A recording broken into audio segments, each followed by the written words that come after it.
baca teks Arabnya supaya kita dapat barokah jami'ul kalim. Karena sebarokah-barokahnya bahasa Jawa atau bahasa Indonesia masih barokah bahasa Arab. Cuma kalau tidak saya terjemah dulu, nanti saya baca ini kamu amin, amin dikira doa aja sih. Makanya ini diterangkan dulu, biar gak korban apa?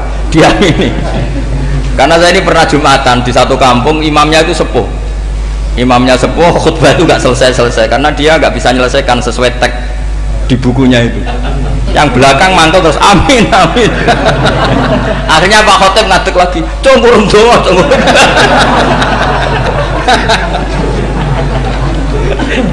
Ini masih teks Arab, tapi yang belakang sudah apa? Amin amin. Ya saya baca. Ini disimak. Bismillahirrahmanirrahim. Waruwiya anak Arabian ja'ahu yatlubu minhu syai'an fa'atahu. Tsumma qala ahsantu ilaika. Dikasih sesuatu ya tadi saya contohkan, misalnya dikasih hanya 10.000. Qala al-arabiyyu la wala ajmalta, kamu ya belum berbuat baik. Fa ghadibal muslimun wa qamu ilaihi. Orang-orang Islam marah besar karena Nabi dikomentari la ajmalta, kamu tidak orang baik. Fa asyara ilaihim an kuffu, kata Nabi jangan kamu pukulin. Kalau di Madura sudah tuntas tuh kena celurit itu kalau. Sumakoma kalau di MA tadi ya, di Madura asli tadi ya. Sudah tuntas. Sumakoma wa dakhala manzilahu. Setelah itu terus arsala ilahi sallallahu alaihi wasallam wa zadahu syai'an. Kemudian Nabi menyuruh dia, ayo masuk rumah terus ditambahi. Faqala ahsantu ilaika qala na'am fajazakallahu min ahlin wa asyiratin khairan. Setelah ditambah banyak sama Nabi, saya sudah baik sama kamu. Wah, baik kalau sekarang baik. Itu mengatakan baik karena ditambah uang loh. Bukan karena dari nuraninya, karena ditambah uang, ditambah duit. Amplopannya ditambahin. Faqala lahu Nabi sallallahu alaihi wasallam, innaka qulta ma qulta wa fi nafsi ashabi min dzalika syai'un.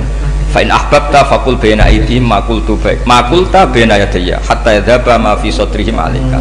Kamu tadi ngomong dan menjadikan sahabat saya tersinggung. Coba sekarang klarifikasi supaya mereka clear apa? Itu menunjukkan klarifikasi itu termasuk wataknya Rasulullah sallallahu alaihi wasallam. Tadi kamu menyinggung saya di depan umum, maka sekarang kamu muji saya juga harus di depan umum supaya clear, supaya mereka tidak punya perasaan macam-macam. Sudah akhirnya qala na'am falamma kana al-ghadu awil asyu ja'a faqala sallallahu alaihi wasallam inna hadzal arabiyya qala ma qala fazidnahu fazama'nahu radiya kadzalik qala na'am fajazakallahu min ahlin wa asyiratin khairan. Terus faqala Nabi sallallahu alaihi wasallam, ini penting ya bagi semua dai, bagi semua ustad, masali wa masalu hada masalu rajulin lahu naqatun syaradat alaihi fattaba'an nasu atau fa'atba'ahan nasu falam yaziduha illa nufuran fanadahum sahibuha khallu baini wa baina naqati fa inni arfaku biha minkum. Jadi namanya unta, sapi atau kuda itu lebih terbiasa sama pemiliknya, sama orang lain, sama pemiliknya. Kalau orang lain ikut mantu ketika berat malah tambahlah lari. Sama kiai sama umat tuh, kalau kiai kan punya syafaqah sama umat, maka inginnya umatnya dimaafkan. Tapi kalau kubu sebelah inginnya mengkafirkan, mendosakan, membid'ahkan, nah, itu bisa diharap nggak umat mau kembali, malah lari. Makanya saya pernah ngalami ini serius. Ada orang tukang ngafir-ngafir nawang NU gitu. Di majelis, satu majelis dengan saya. Singkat cerita semua NU pinter. Waya jamaah duhur itu waya sholat. Ayo jamaah, aku gak sholat. Kenapa? Kafir sholat gak wajib bang kafir sholat. Tidak usah kafir, sholat saja. Mereka itu kan omongannya ta'arud, mengkafirkan kita tapi mewajibkan kita sholat. Sholat wajib gak bagi orang kafir? Gak wajib. Berani gak mereka mengatakan yang dikafirkan tidak perlu sholat karena sudah kafir? Berani gak kira-kira? Gak berani. Jadi omongan mereka itu paradoks semua karena memang gak pernah ngaji. Gak pernah apa? Gak pernah ngaji. Ngajinya betul-betul gak pernah khatam tadi. Ya, jadi kata Rasulullah, fa inni arfaku biha minkum wa a'lamu fatawajjalaha baina yadayya fa akhudalaha minkum mil ardi faradda hatta ja'at wastanakhat wa shadda 'aliya rahlaha wastawa 'aliya wa inni law taraktukum kaqauli. Terus ya sudah seperti itu. Faradda hatta ja'at wa shadda 'aliya rahlaha wastawa 'aliya wa inni law taraktukum. Terus itu walhasil itu terusannya hadis itu, kalau saya membiarkan dia dengan keyakinannya tadi mengkritik saya dan dia mati maka dakholan. Jadi intinya gini, senang Nabi dibayar itu sah, senang Nabi dibayar itu sah. seneng Nabi dibayar itu sah. Jadi ya kalau ada maulid terus kiainya ngasih makan-makan terus menjadi seneng Nabi karena ada Bukharinya, itu juga sah. Ono zaitun sah. Terus kiainya seneng karena untuk amplop juga sah. Jadi ini sudah ini sama-sama sah. Karena untuk kebaikan selalu sah. Makanya mungkin di sini ya habis doang kajian di sini pasti ada sarapannya pertama. Iya. Kopi dan sarapan ngaji pagi. Yeah. Jadi orang datang ingin sarapan tidak apa-apa. Tidak apa-apa, sah itu. Sayyid Muhammad juga gitu, kalau ada orang ngaji dikasih uang juga sah.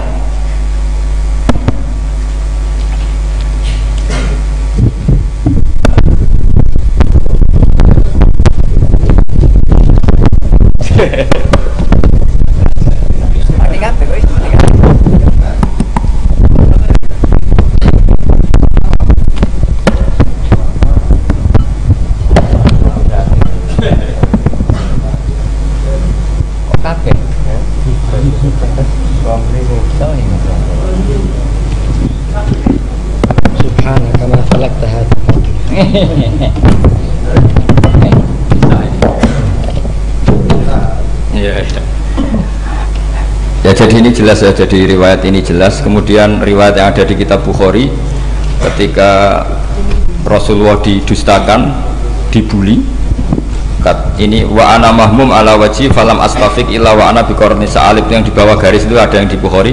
Farafatu rasi faidan ana bisahabatin qad adallatni fanadhartu faidan fiha jibrilu fanadani faqal inna wa qad sami'a qala qaumika laka wa maraddu 'alaika wa qad basa ilaika malakal jibal litamurahu bima syi'ta fihim fanadani malakul jibal fasallama 'alaihi tsumma qala ya Muhammad faqala dzalik bima syi'ta in syi'ta an udbika alim al-akhsaban faqala Nabi sallallahu alaihi wasallam bal arju ayyukhrijawahu min aslabihim ma ya'budu wa wahdah la yusyriku bihi syai'an. Jadi Nabi menghadapi yang sedang kafir saja enggak putus asa, bisa saja mereka nanti melahirkan anak-anak yang Islam. Jadi kalau ada kiai menghina orang kafir itu jangan melihat kiai kok pancanan wong kafir, yang benar itu kiai yang penuh harapan, sehingga sama orang kafir saja berharap. Tapi sekarang enggak, kiai pancanan wong kafir, kiai kok pancanan wong fasik. Logikanya dibalik, kiai nelateni wong kafir nak menawa anak turune masuk Islam, kiai nelateni wong fasik anak menawa dadi soleh. Logikanya harus seperti itu. Nah, soal perang itu beda. Perang kan mereka sudah menstatuskan diri ingin bunuh kita, tentu kita harus berani untuk mempertahankan diri. Tapi kalau kondisi normal tidak bisa seperti itu. Ini kan kondisi normal. Itu Rasulullah ya nggak boleh, karena tadi bahkan kalau saya pernah ngaji ini di Sidogiri, pernah cerita Rasulullah jejer Nabi Nuh. Ada seorang wali, pasnya Abu Hasan Asyadili. Siapa Abu Hasan apa? Asyadili. Mimpi ketemu Rasulullah jejer Nabi Nuh. Kemudian Nabi Nuh itu digojlok sama Rasulullah. Kamu pernah masukkan kaum kamu, bisa saja fi aslabihim atau fi zuhurihim ada nasamatan sing tu'minu billah. Sekarang misalnya begini ya, ini orang kafir. Di sini itu ada gen yang ribuan ila yaumil qiyamah. Bisa saja gen-gen yang sekarang masih di zuhurihim, karena kalau apa gen di lelaki diistilahkan fi zuhurihim, ini saja nasamatan tu'min. Nasama yang nanti mukmin. Kalau dia mati kan berarti kamu membunuh calon orang mukmin berikut. Jadi, tapi ya sama. Tapi kalau kamu bilang dibiarkan, bisa saja ini ada nasama sing calon kafir. Berarti kamu membiarkan kekafiran. Nah, di sini hebatnya Allah.